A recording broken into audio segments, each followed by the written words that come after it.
আজ তোমাদের সাথে শেয়ার করব এক নতুন আইটেম, আর সেটা হচ্ছে ফিশ ফিঙ্গার। ফিশ ফিঙ্গার তো অনেক রকম ভাবেই করা যায়, আর যেরকম মাছ দিয়ে তুমি করতে চাও সেরকম মাছ দিয়ে তুমি করতে পারবে। শুধু করাটা তোমার নিজের উপর নির্ভর করছে যে তুমি কিভাবে করতে চাও।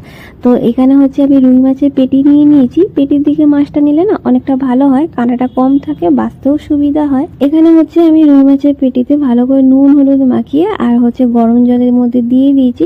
খানিকক্ষণের জন্য এটা সেদ্ধ করে নেবো। খুব তাড়াতাড়ি সেদ্ধ হয়ে যায়, বেশি সময় লাগে না। আর ততক্ষণে হচ্ছে আমি এখানে পেঁয়াজ কুচিয়ে নিলাম। কাটাকুটির কাজ করতে করতে এদিকে কিন্তু মাছ আমার সেদ্ধ হয়েও গেছে। মাছটা হচ্ছে এবারে বেছে নেবো, কাটাটা এক সাইড করে নেবো।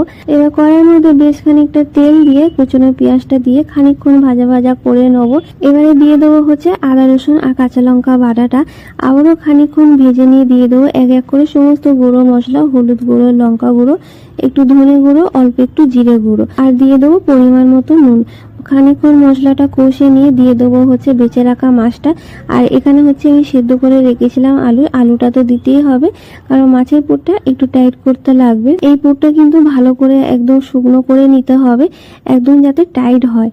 নামানোর আগে হচ্ছে বেশ খানিকটা গরম মশলা আর দিয়ে দেবো কুচিয়ে রাখা ধনেপাতা, যেটা কিন্তু অবশ্যই দিতে হবে, একটা সুন্দর গন্ধ আসে।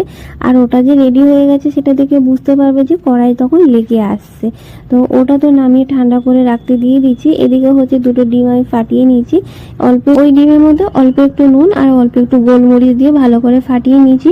আর নিয়েছি কিন্তু বিস্কুটের গুঁড়ো এক সাইডে, যেটা হচ্ছে এই ফিশ ফিঙ্গার চপের মধ্যে কোটিং করতে লাগবে বাইরেটা।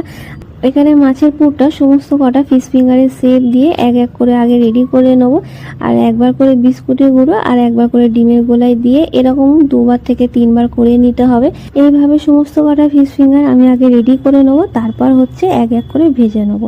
আর এই ফিশ ফিঙ্গারের লেয়ারটা কিন্তু সব থেকে বেশি ভালো লাগে যখন খাস্তা খাস্তা একটু মুচমুচে মতন লাগে। আর এখানে হচ্ছে কড়াইয়ের মধ্যে বেশ খানিকটা এবার সর্ষের তেল দিয়েছি, কারণ এটা হচ্ছে ডিপ ফ্রাই হবে, যে কারণে তেলের পরিমাণটা একটু বেশিই লাগবে। তো এখানে হচ্ছে গ্যাসটা প্রথমে জোরে করে তারপর মিডিয়াম করে নেবো, আস্তে আছে কিন্তু ভেজে নেবো। আর এইভাবেই কিন্তু আমি সমস্ত ফিশ ফিঙ্গারগুলো এক এক করে ভেজে নেবো। এবার হচ্ছে প্লেট সাজাবার পালা। আমার তো ফিশ ফিঙ্গারগুলো সব কটা ভাজা হয়ে গেছে, এবার হচ্ছে প্লেট সাজানোর পালা। প্লেটে তো একদিকে শসা নিয়ে নিয়েছি আর নিয়ে নিয়েছি অল্প একটু কাসুন্দি।